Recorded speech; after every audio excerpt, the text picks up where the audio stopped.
नाशिकमधील महिला अत्याचारातील आरोपी अशोक खरात कॅप्टन प्रकरणामुळे संपूर्ण महाराष्ट्र हादरलंय।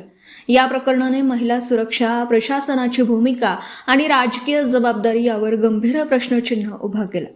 अशोक खरात यांच्याशी संबंधित गंभीर आरोपांमुळे सामाजिक संताप उसळला। अशातच अशोक खरात या भोंदूबाबाने स्थापन केलेल्या श्री शिवनिका संस्थान या मंदिराच्या विश्वस्त पदावर राज्य महिला आयोगाच्या अध्यक्षा रुपाली चाकणकर असल्याची धक्कादायक बाब समोर आली। परिणामी अत्याचाराच्या संवेदनशील प्रकरणात महिला आयोगाची भूमिका निष्क्रिय असल्याचं समोर येत आहे। त्यामुळे अध्यक्षा रुपाली चाकणकर यांनी तातडीने राजीनामा द्यावा अथवा सरकारने त्यांना राजीनामा देण्यास भाग पाडावा अशी मागणी शेकापच्या वतीने शेकापच्या राज्य प्रवक्त्या चित्रलेखा पाटील यांनी केली। मागची काही प्रकरणं पाहता चाकणकर यांनी महिलांना न्याय मिळावा यासाठी कोणतीही ठोस पावलं उचलली असल्याचं दिसत नाही। त्यामुळे न्याय नसेल तर पदावर राहण्याचा त्यांना कोणताच अधिकार नाही। पीडितेला न्याय मिळावा यासाठी आंदोलने आणि सोशल मीडियावर मोहीम सुरू आहे। या प्रकरणात सरकारने ठोस पावलं उचलून पारदर्शक चौकशी करावी, अन्यथा जनआक्रोश आणखी तीव्र होण्याची शक्यता आहे। बलात्काराचा आरोप असलेल्या व्यक्तींशी संबंध ठेवणं आणि त्यांच्या कार्यक्रमांमध्ये सहभागी होणं हे महिला आयोगाच्या अध्यक्षपदाला शोभणार नाही, अशी टीका त्यांनी केली आहे। महिला सुरक्षेच्या दृष्टीने संवेदनशील असलेल्या पदावर असलेल्या व्यक्तीने आपली जबाबदारी ओळखली पाहिजे, असेही चित्रलेखा पाटील यांनी सांगितलं।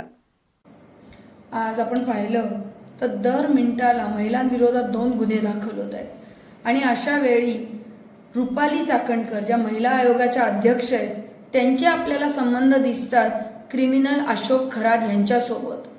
खरंच या महाराष्ट्रासाठी लाजिरवाणी गोष्ट आहे। मी शेतकरी कामगार पक्षाच्या वतीने तातडीने त्यांची नैतिकता म्हणून रुपाली चाकणकरांची या ठिकाणी राजीनाम्याची मागणी करते आणि या सरकारला विनंती करते की खरातांवर आणि चाकणकरांवर सगळ्या मामल्यावरती सखोल चौकशी झाली पाहिजे आणि त्यात स्वतः खूप वाईट वाटतं समजून की त्या स्वतः विश्वस्त आहेत त्यांच्या एका संस्थेच्या।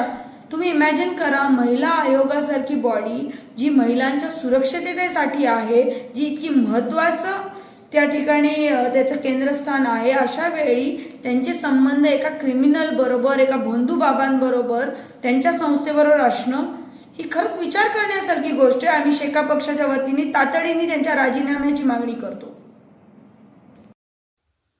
Video reporter Dhamsheel Sawant, KTV news, Raigad.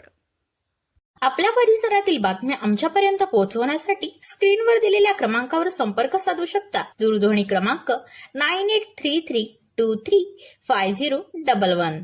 त्याचप्रमाणे अधिक माहितीसाठी स्क्रीनवर दिलेल्या KTV न्यूजच्या ईमेल आयडीवर देखील संपर्क